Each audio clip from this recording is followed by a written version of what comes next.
Good evening. Welcome to AWANI Tonight. I'm Saraya Mia. The Kuala Lumpur High Court dismissed an application by Datuk Seri Ahmad Zahid Hamidi to have permanent access to his passport. However, Judge Colin Lawrence Sekira allowed the temporary return of the Deputy Prime Minister's passport to enable him to apply for a diplomatic passport. Following this, Ahmad Zahid would have to return his passport to the court. Zahid had applied on the basis that having his passport back would allow him to perform duties as Deputy Prime Minister. He claimed he has constraints to carry out his duties like other ministers without access to his passport. The passport was previously surrendered to the court as part of bail conditions after he was charged with 47 counts of graft, criminal breach of trust and money laundering involving millions of Yayasan Akal Budi funds. Judge Squera ruled that Article 8(1) of the Federal Constitution states that all persons are equal before the law. He ruled that while the court takes cognizance that as the Deputy Prime Minister, the accused has an official duty to perform, but this must not clash with the duty of the courts. Annual development allocations for MPs have been reduced from 3.8 million ringgit to 1.3 million ringgit. Prime Minister Datuk Seri Anwar Ibrahim says the move is to better control the country's finances due to economic constraints. Anwar said the cut in allocations will be done in stages. However, the government would consider extending additional funds if there were any pressing needs in a particular constituency, such as the maintenance of infrastructures. It was previously reported that constituency allocations for government backbencher MPs this year were slashed by more than 65%. MPs were also told that outright grants would be cut from 1.5 million ringgit to 1 million ringgit. Under the previous administration, Peninsular Malaysia MPs received 3.5 million ringgit in outright grants and 300,000 ringgit for service centre operations, while Sabah and Sarawak MPs got 4 million ringgit in outright grants and 300,000 ringgit to maintain service. Separately, the Prime Minister's office said Budget 2023 will include public sector reforms aimed at reducing bureaucracy and encourage investments. It will also see increased allocations for development, as well as improved infrastructure and government services in rural areas. The PMO said this was in line with the Madani concept to ensure all layers of society was part of the country's development. It added that the government would maintain its expansionary fiscal policy to support economic growth. This was to ensure the ratio of Putrajaya's debts would remain under control. Currently, Malaysia's debt and liabilities is estimated at 1.5 trillion ringgit for 2022, or more than 80% of GDP. Anwar, who is also finance minister, is scheduled to table the budget 2023 in Parliament on February 24th. Datuk Seri Anwar Ibrahim's concept of Malaysia Madani aims for a more inclusive, skilled and civilized society. But are the younger generation on board with this? Find out at 10:30 p.m. on It's About Youth as we hear the youth's visions for the country. Perikatan Nasional unveiled its shadow cabinet made up of 26 portfolios to ensure check and balance to the government.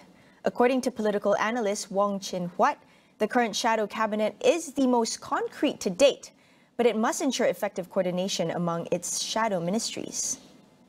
So whether or not the shadow cabinet would function well depends less on individual MP, whether you get the best talents. After all, you have to choose among the 74 MPs. What is more important is what would they do every week? Because a real cabinet would meet every week. A shadow cabinet should have similar meeting because then you respond to all national issues.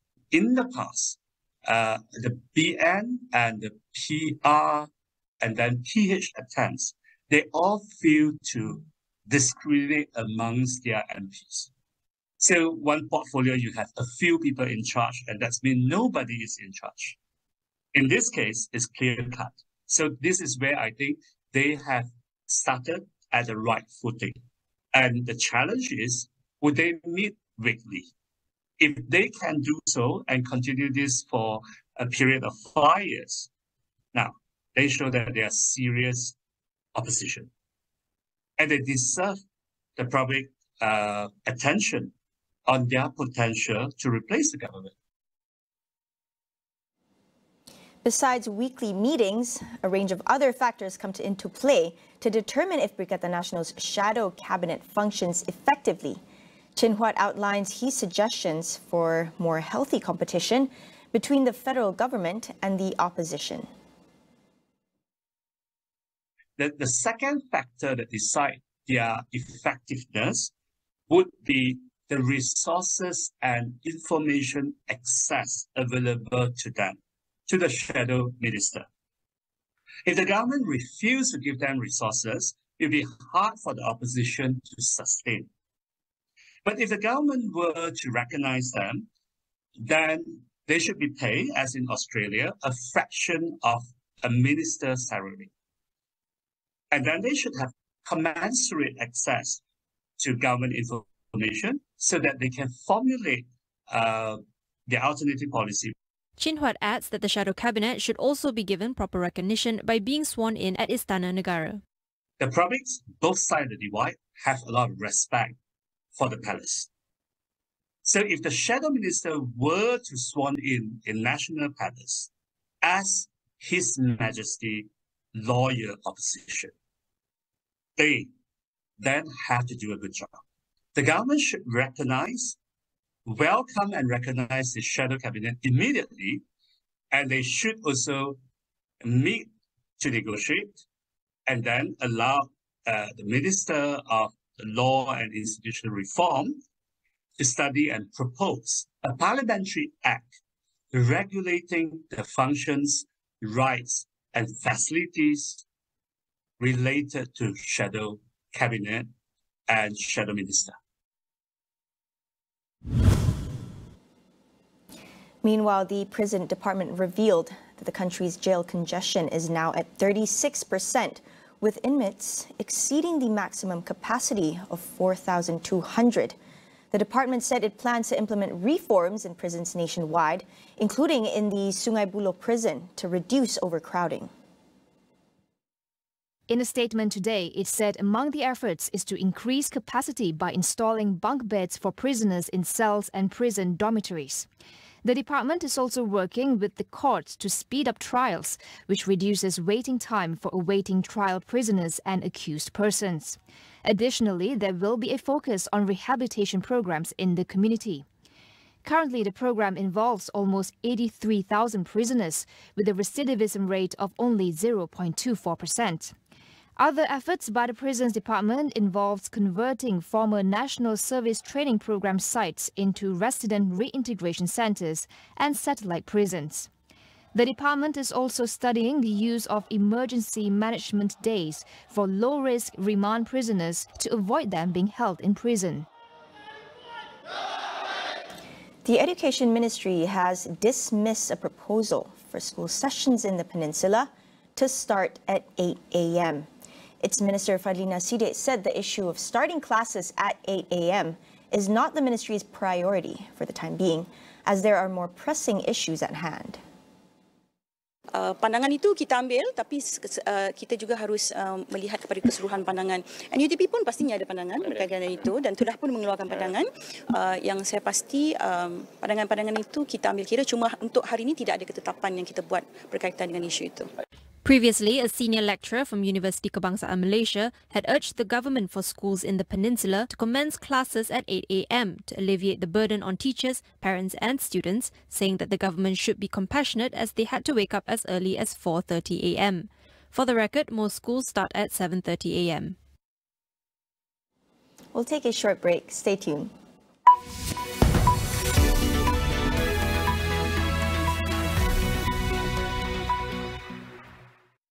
Magnum Belgian Chocolate Lux Baharu, Ice Cream Coklat Ungu, Coklat Belgium Tebal, dan jebisan biskut rangup. Seems to be the ideal.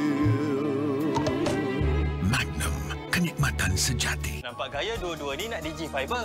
Adik pun berhajat nak talent family kan? Ceritanya semua orang nak. Ini peranan terbaik untuk keluarga. Gajinya membawa kepuasan tak terhingga. Nikmati kepuasan hari ini. Kakinya puas.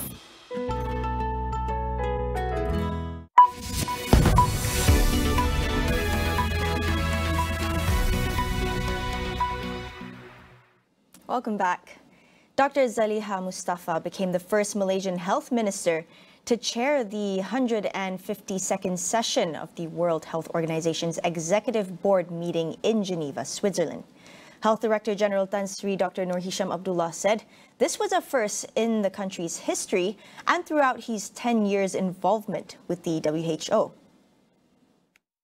In a tweet, Dr. Nur Hisham said that this was one of the main achievements of Dr. Zaliha, who is on her first official visit abroad since being in office. Dr. Zaliha was honoured to chair the meeting after appointed as Vice Chairman of the WHO Executive Board, representing the Western Pacific region for 2023 to 2024. The meeting discussed poliomyelitis eradication, polio transition planning and polio post-certification. Dr. Zaliha was accompanied by Dr. Nur Hisham and officers from the ministry. The WHO Executive Board meeting is a regular meeting attended by health ministers, directors general and experts in the field of health. On to foreign news, the Pentagon said it is tracking a Chinese spy balloon that has been hovering over the United States for several days. The balloon flown over the northwestern states, where there are sensitive air bases and nuclear missiles in underground silos. The Pentagon said it did not believe the incident constituted a dangerous intelligence threat and that it was traveling well above commercial air traffic. The discovery of the balloon comes just days before U.S. Secretary of State Antony Blinken's visit to China. China's foreign ministry said it was aware of the reports of the incident, but warned against deliberate speculation and that they are trying to verify the details of the situation. Meanwhile, Canada said today that it was monitoring a potential second incident involving a surveillance balloon, but did not say which country could be behind it.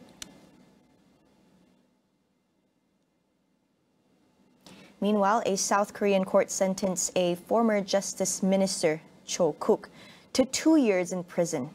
He was found guilty of creating fake credentials to help his children get into prestigious schools. The scandal had rocked the country's previous government and sparked huge protests.